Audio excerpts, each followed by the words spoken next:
Oh, hello. I didn't see you there. Are you here for the dogging party? Oh, what?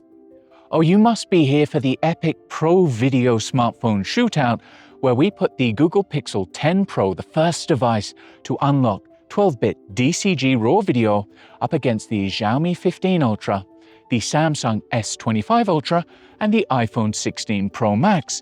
Now, what I'm going to do with the Android devices is not use the native video app because I don't want it to look like but instead I am using MotionCam Pro so I can capture in RAW, and on the iPhone I'm recording in ProRes Apple Log using the Blackmagic Camera app.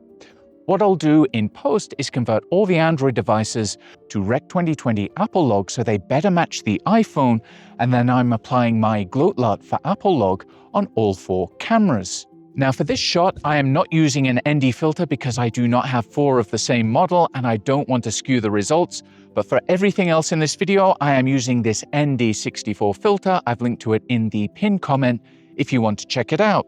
All right, I'm just as curious as you all are to see which of these 4 flagships delivers the best pro video. Let me know what you think in the comments below. Let's roll.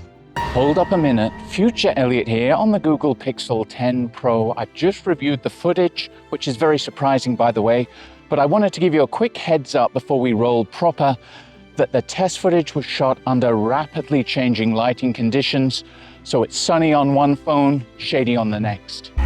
Xiaomi 15 Ultra, how do you like that 1-inch sensor? Shallow depth of field? So treat these as real-world samples, not scientific tests. We'll get to those later in the video.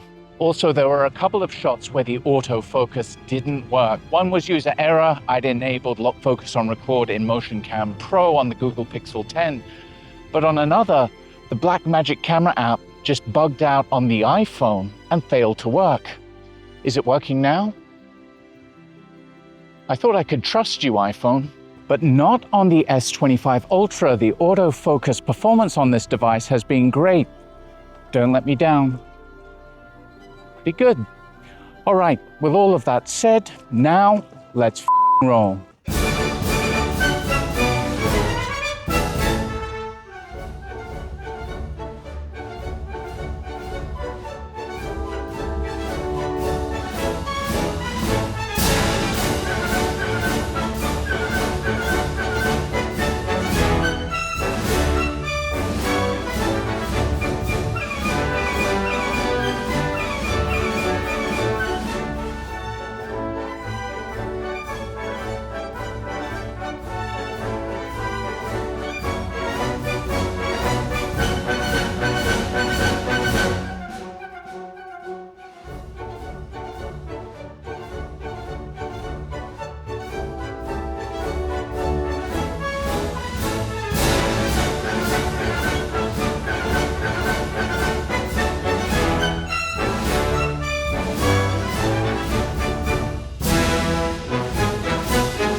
So what do you think thus far? Let me know in the comments below which smartphone you think is delivering the best quality video.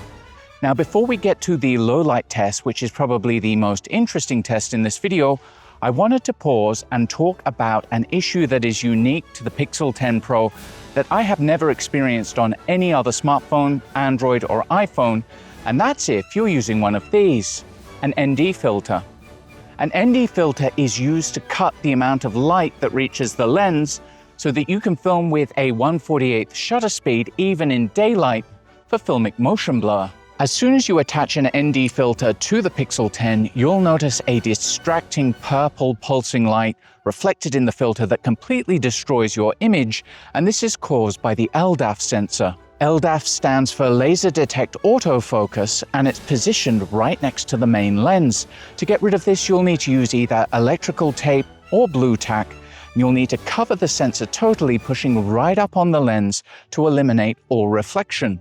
And if you want a great ND filter solution for the Pixel 10 Pro, I'd recommend this clamp from K&F that supports 67mm magnetic filters, but it's compatible with these Freewell magnetic filters.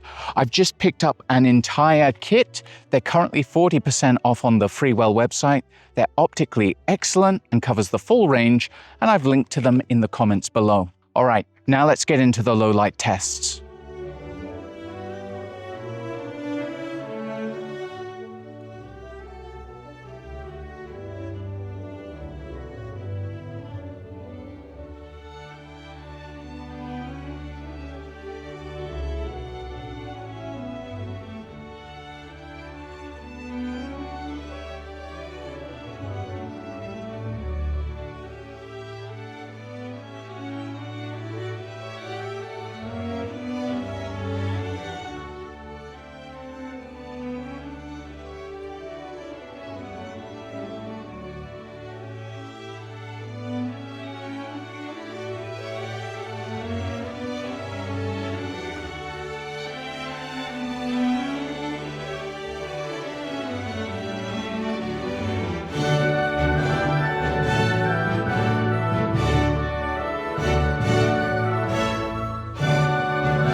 So after shooting every single day this past week with these 4 flagships, here's where I've landed. All of them, iPhone, Samsung, Xiaomi and Pixel, are capable of capturing stunning video. It's never been a better time to be a filmmaker. Just a few years ago, the idea of recording RAW video or ProRes Log on a smartphone would have sounded crazy, and yet here we are. On Android, that's entirely thanks to Sebastian and Masad, the madmen behind MotionCam Pro.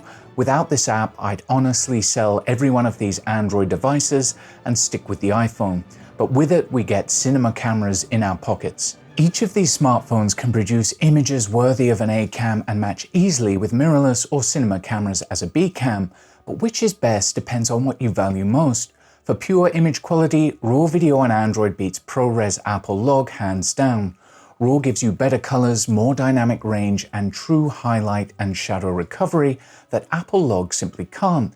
And Android devices do this in full sensor open gate, 4080 by 3072 versus Apple Log, which is limited to 16:9, 3840 by 2160. For RAW video, the Xiaomi 15 Ultra's 1-inch sensor is breathtaking in good light, but in low light, the Pixel 10 Pro's 12-bit dual conversion gain is a game changer, delivering noise performance that nearly rivals the iPhone's aggressive ISP. If Xiaomi ever unlocks DCG, it would instantly dethrone the Pixel for low-light performance, but right now the Pixel 10 Pro wins for low-light RAW. For low-light performance and workflow, the iPhone 16 Pro Max is king. Apple's ISP gives the cleanest low-light images, albeit denoise to the point that you can't do any more in post, and ProRes Apple Log is much more storage-friendly than RAW and requires no conversion to start editing. For stabilization, the iPhone wins outright, giving you the benefits of excellent electronic stabilization combined with sensor shift IS. On Android, EIS is not available when shooting RAW, leaving you with OIS only.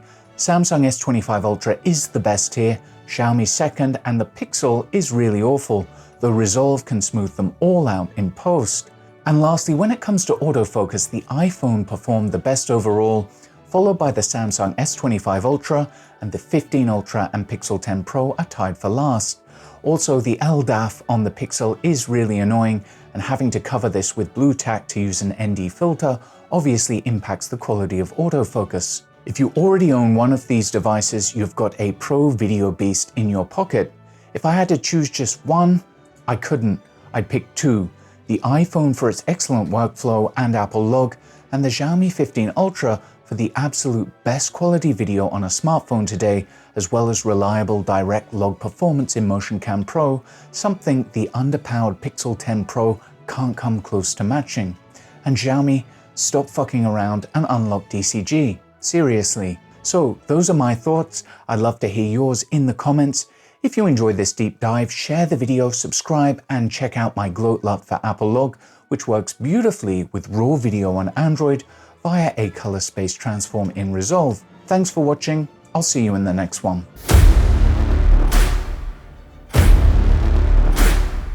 This year, we're bringing some of our most requested Pro video features, allowing iPhone to integrate even more seamlessly into the largest and smallest of productions. We're adding support for ProRes RAW capture, which is the industry-leading Apple-developed video codec that records all of the information captured by the camera's sensor to provide unparalleled flexibility in post-production.